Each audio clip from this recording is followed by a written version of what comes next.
So a while back, I got the request from a student that I was giving screaming lessons to react to Death's cover of Painkiller by Judas Priest. Now, I've never listened to Painkiller. I've never listened to the original.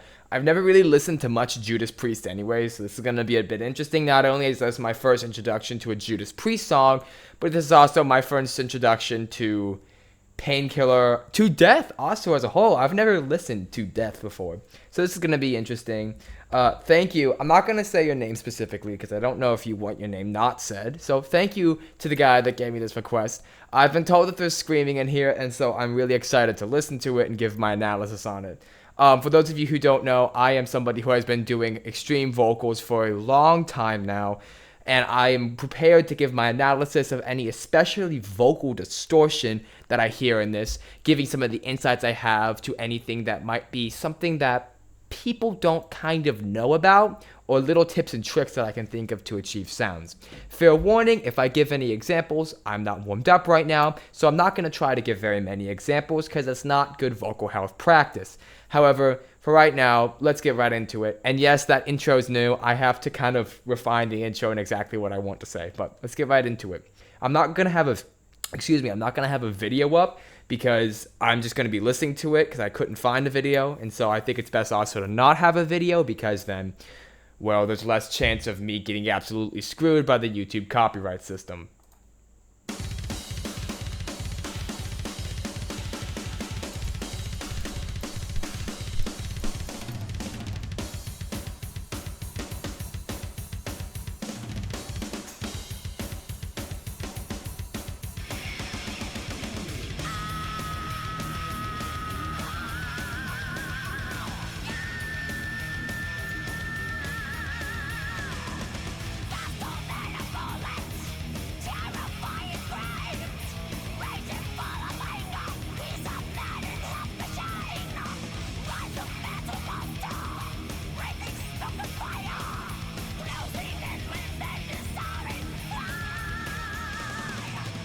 Okay, that's pretty interesting. You hear a lot of high, like almost very high hi-hat voice falsetto type range.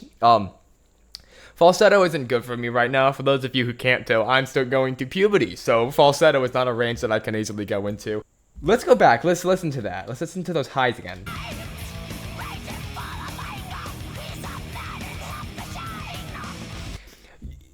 The vocalist switches between this sort of raspy falsetto and this high fry scream. If you listen to it again.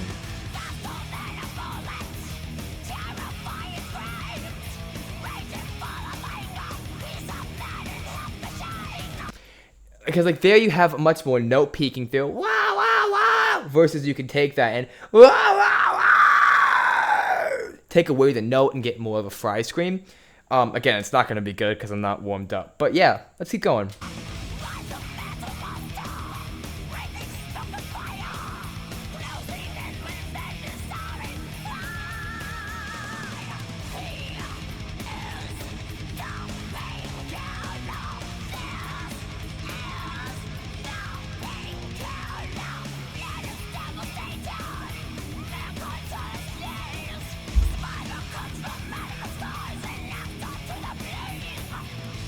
Blang! It's interesting how much control the vocalist has over this distortion with the blang. They're able to go back into that note. Of course, I don't really have that high range, but like blang, blang. How they're able to pull back on that distortion so effortlessly.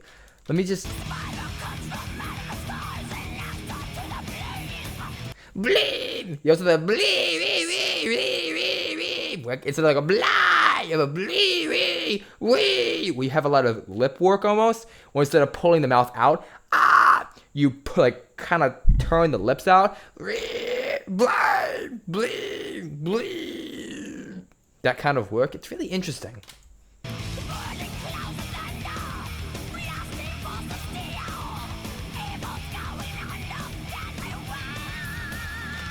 That nice high note. Ooh. Something that you saw with a lot of like 80s and 90s bands, especially a lot of rock. Like I think of like Bon Jovi. I think of, granted not a good example, but AC/DC. Those types of songs where you have like the very high range, and oftentimes you get like a rasp like this, kind of on there, where it was much of a thicker rasp. Here you have that much thinner fry rasp. It's really cool.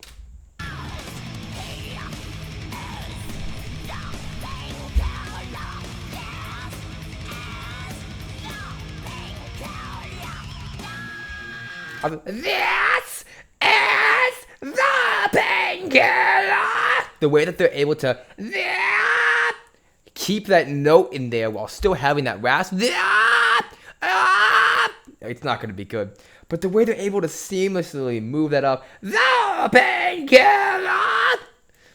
It's really cool to hear little things like that, because you think that that's easy, but it's not. Having that, because it's easy with vocal distortion to take that distortion and go to a full scream, but do something like to do something like control the note in it and be able to have the note peek through a lot, especially with things like false chord. It's really hard. One of the tendencies I see people have with especially false chord when it comes to things like pitch screams and having your voice shine through more, one of the things that will happen is they'll often try to add their voice. I've worked with some people that have tried to, they tried to add their voice into their false chord scream.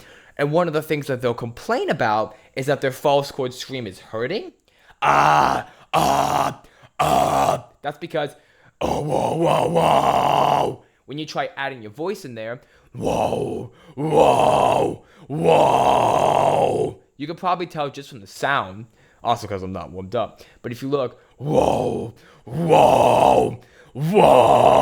I get a lot of tension. My neck gets a lot bigger than when it does with a normal false chord scream. The way that I like to think about it is, instead of adding your voice, take away from the distortion. Again, especially because I'm not warmed up.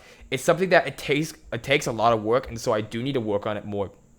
But just a little note, for when it comes to things like pitch screams, even with fry, think about, instead of adding your voice, think about relaxing and pulling back on the distortion till your voice peeks through.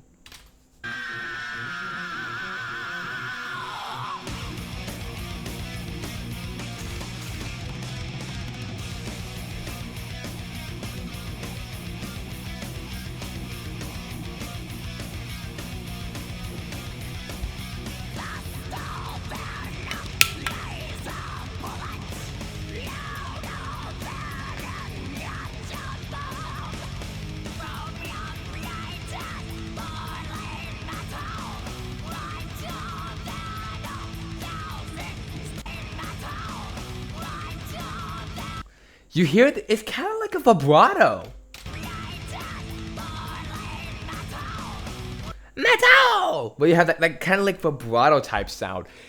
That's something that you not only need the vocal control for that, but you need the immense and intense distortion work to be able to control your distortion like that. Wow. You're gonna listen to that again.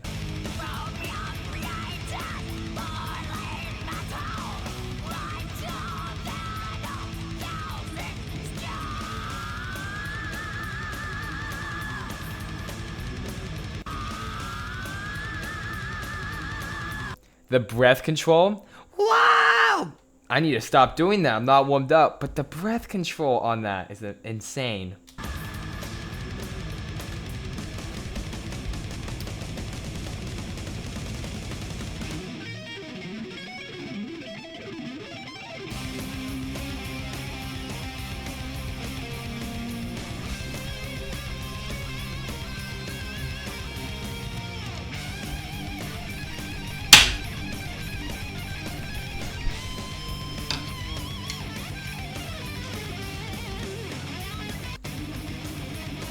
Reason why I'm skipping is because we're here for the vocals, not the guitar.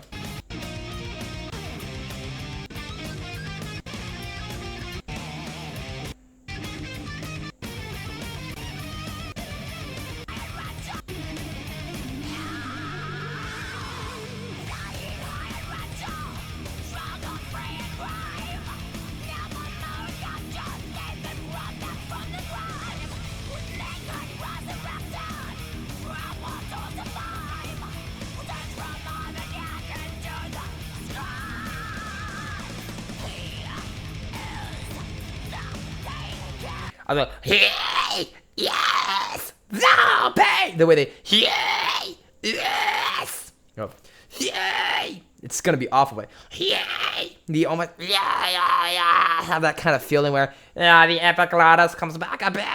Which, by the way, if you want to get really weird fry screams, take your fry, and pull the epiglottis back a bit.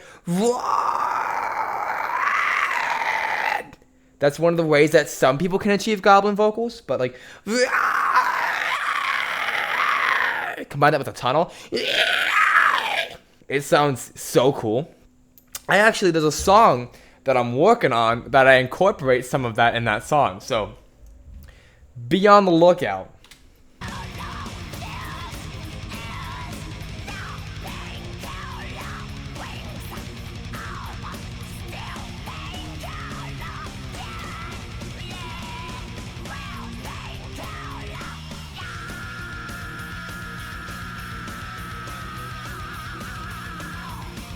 The way his voice almost sounds like a guitar.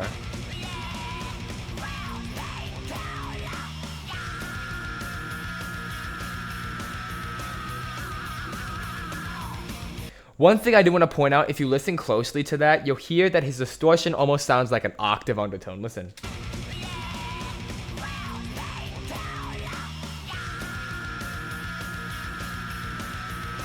The distortion brings out that undertone, which is an interesting element of fry distortion, is that sometimes it brings out an undertone. I can't control the undertones well, so I need to work on that. But it's something interesting to think about how that, like, especially with your false folds, how you can bring out that undertone with things like tube and throat singing.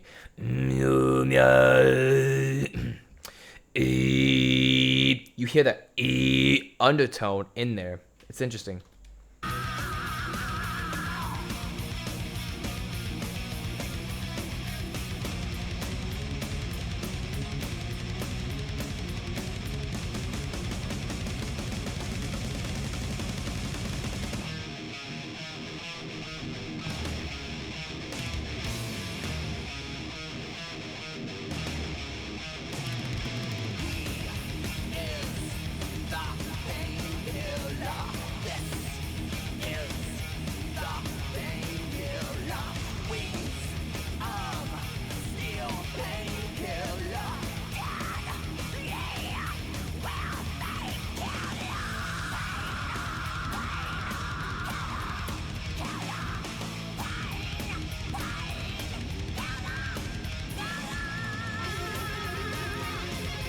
Those fry screams.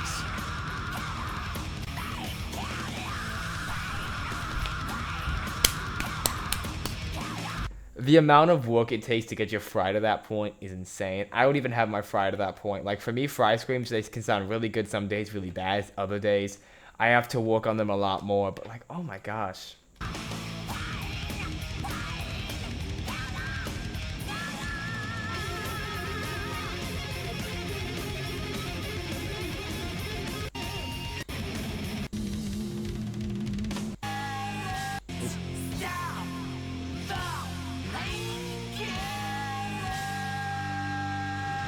Oh, the layering!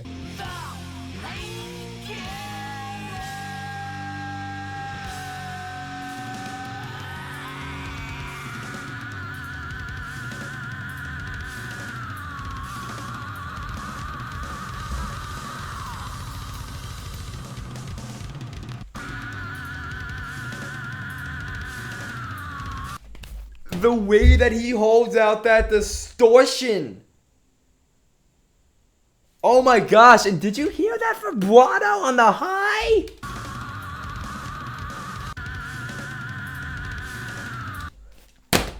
The way that he also seamlessly slides up and down through his register with that. Oh my gosh, that is...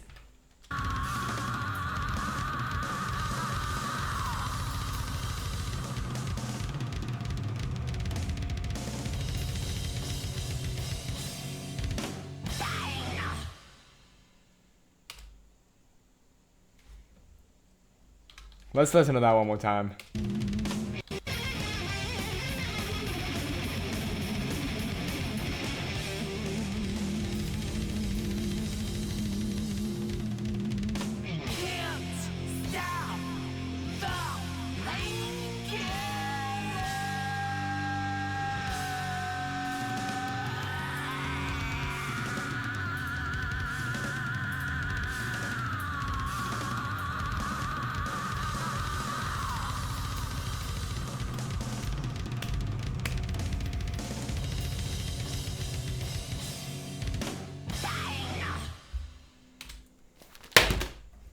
That's cool. That's cool.